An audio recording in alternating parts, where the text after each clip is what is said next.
Have you ever found yourself forgetting names, losing track of time? The days blur, you sleep more, you speak less, and somehow the world grows smaller without making a sound. This is how it often begins.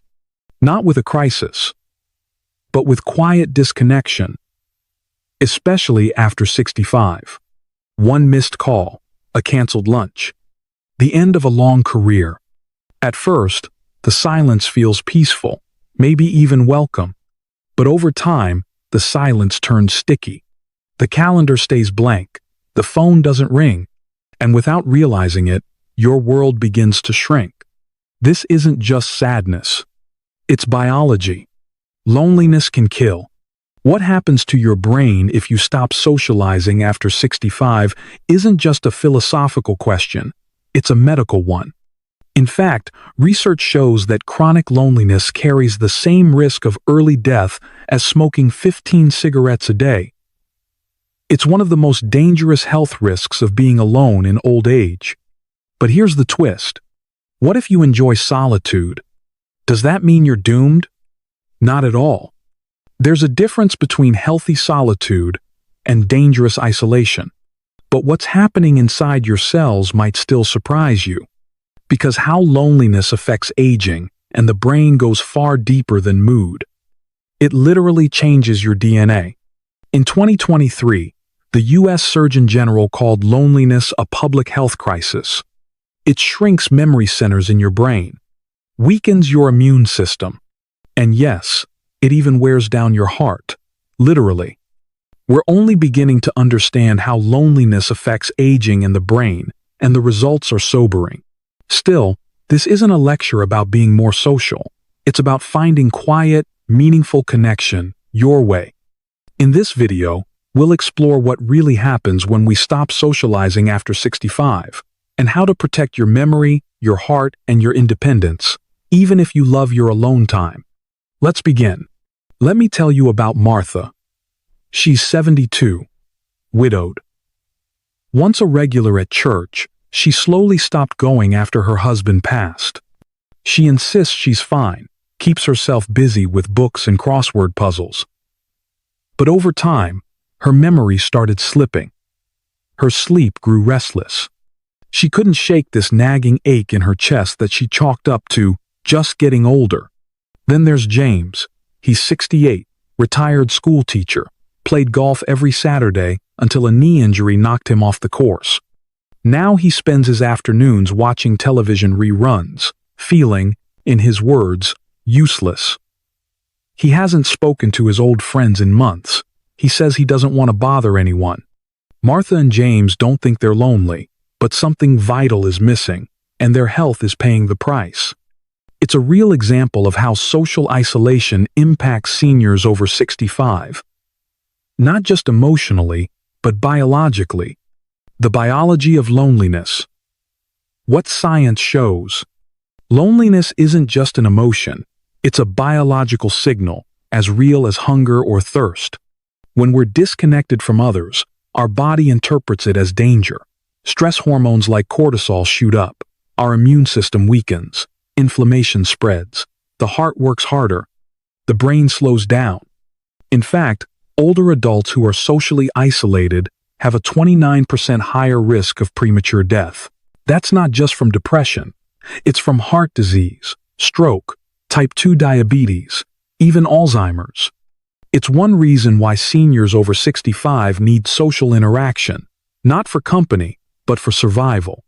A 2022 study from UCLA showed that long-term loneliness actually shortens our telomeres, the protective caps on the ends of our DNA. Think of them as the plastic tips on shoelaces.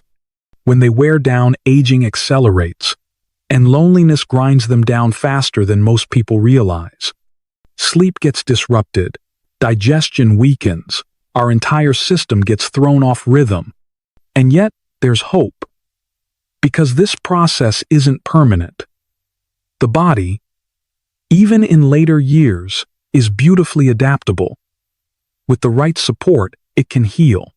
What the aging brain needs, and what happens without it. Your brain is a social organ. It thrives on interaction, on stimulation, novelty, and even small talk. Without that, the hippocampus, the part of your brain that forms new memories, begins to shrink. Verbal recall slows. Dopamine levels drop, which saps your motivation.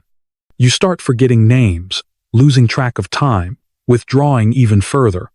This is exactly what happens to your brain if you stop socializing after 65. And it raises the difficult but necessary question: does loneliness cause memory loss in older adults? The science increasingly says yes. But the good news? This is reversible. Even a 30-minute conversation a day can spark activity in critical brain regions. That's how powerful connection is. A 2021 study from Johns Hopkins found that socially active seniors maintained larger hippocampal volume and better memory retention. It doesn't take deep, emotional conversations. Even light, friendly interactions can serve as mental exercise. So, if you felt your mind getting foggy, the answer might not be a supplement, it might be a phone call. Why social connection protects the heart? Literally, it's not just the brain that benefits. Social ties protect your heart in ways we can now measure. A massive study of over 300,000 people showed that those with strong social bonds had a 50% higher chance of survival, regardless of their medical history. Think about that. Connection is as powerful as quitting smoking or lowering blood pressure. It underscores why social connection is important for longevity after retirement, not just emotionally, but physiologically. In Okinawa, Japan, elders belong to moai, small social groups that meet regularly. In Sardinia, Italy, family dinners stretch for hours, full of stories and laughter. These are blue zones, places where people routinely live past 90, with energy and joy. And their secret isn't just diet or exercise. It's daily connection, casual touch, shared meals, purposeful roles in the community. Hugs and conversations trigger oxytocin, the bonding hormone. It lowers blood pressure, calms inflammation, and strengthens immunity. Even petting a dog or chatting with your mailman boosts endorphins. In contrast, the health risks of being alone in old age are far-reaching: increased inflammation, higher rates of heart disease, and greater vulnerability to stress. Connection protects you from the inside out. It's one of the cornerstones of social wellness for seniors over 65. Isolation versus loneliness. There's a difference. Now, I want to pause here and make something very clear. Isolation is a lack of contact. Loneliness is a lack of connection, and the two aren't always the same. You can live alone and feel perfectly whole, or you can be surrounded by people and feel completely unseen. What matters isn't how many people you talk to, it's whether those interactions nourish you. A 2022 study in aging and mental health found that nearly 30% of isolated older adults reported no loneliness. They had meaningful solo routines, one or two trusted confidants, and a strong inner life. So, is it okay to want to be alone after 65?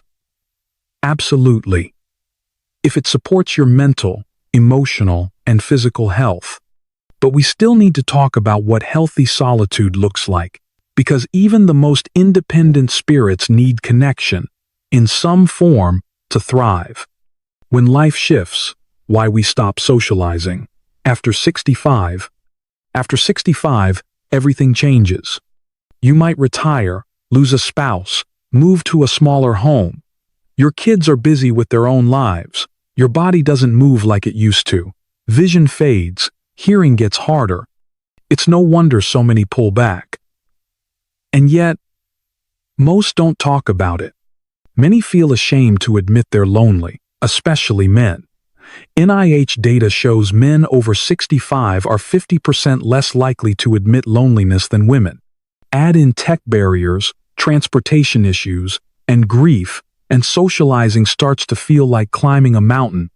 Some stop trying. Others don't even notice it's happened. But how social isolation impacts seniors over 65 is profound.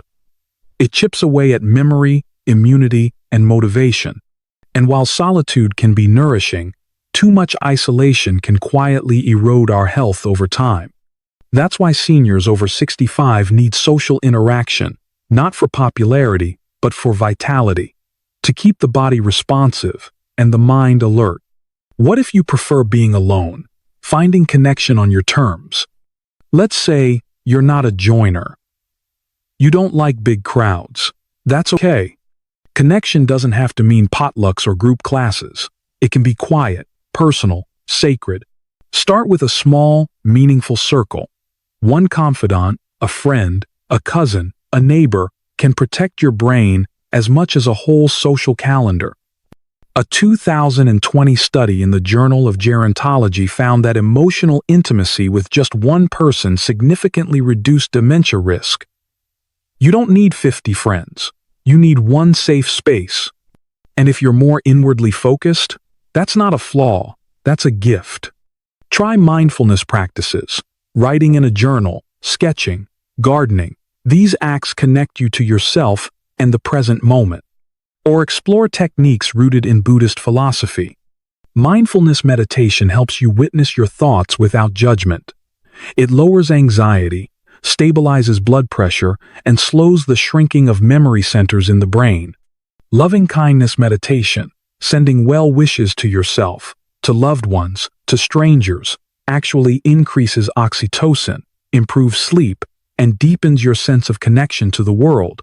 One widow I knew lit incense every morning for her late husband. She sat with a photo, whispered a prayer. It was her way of feeling held. Over time, her grief softened. Her blood pressure dropped. Her sleep returned.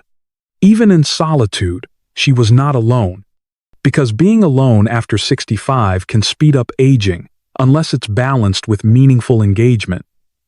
That engagement doesn't need to be social in the traditional sense, but it must connect you to people, to purpose, to presence. So here are some tips to overcome loneliness in older adults, especially if you're more introverted. Schedule one call a week with someone you trust. Join a virtual interest group, even just to observe. Volunteer for a cause you care about, remotely or locally. Create small rituals of remembrance, gratitude, or reflection. If you're wondering how to build social connections after 65, start small, start sincere, because connection isn't about quantity. It's about quality, and it's never too late to create it on your own terms.